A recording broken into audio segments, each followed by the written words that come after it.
Vous ne comprenez pas encore? Vous ne vous rappelez pas les 5 pains pour 5 000 hommes et le nombre de couffins que vous en avez retirés? Ni les 7 pains pour 4 000 hommes et le nombre de corbeilles que vous en avez retirées? Matthieu 16, 11, 12. L'allusion à l'Exode qui vient de leur faire jouer symboliquement est pourtant transparente. Comment ne saisissent-ils pas quelque chose du mystère de sa personne? Mais ils ne sont pas à niveau et l'équiproquo entre Jésus et ses disciples éclate, plus virulent que jamais. Comment ne comprenez-vous pas que ma parole ne visait pas des pains? Méfiez-vous, dis-je, du levain des pharisiens et des sadducéens.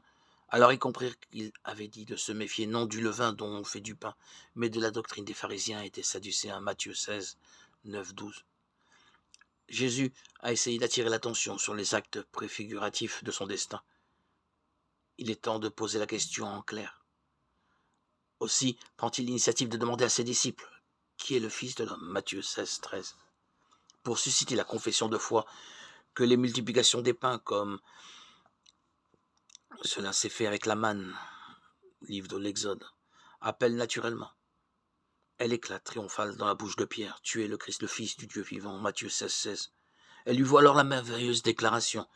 Tu es heureux, Simon, fils de Jonas, car cette révélation t'est venue non de la chair et du sang, mais de mon Père, qui est dans les cieux. Eh bien, moi, je te dis, tu es Pierre. Sur cette pierre, je bâtirai mon église, et les portes de l'Hadès ne tiendront pas contre elle.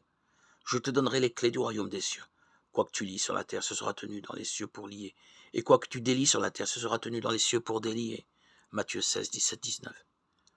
L'horizon eschatologique qui, depuis le début de la multiplication des pains, occupe l'esprit du Christ, se dévoile tout à coup.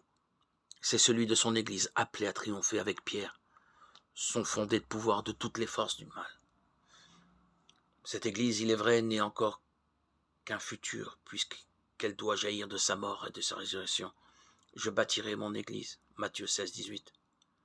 Pour y parvenir, une longue route douloureuse est encore nécessaire.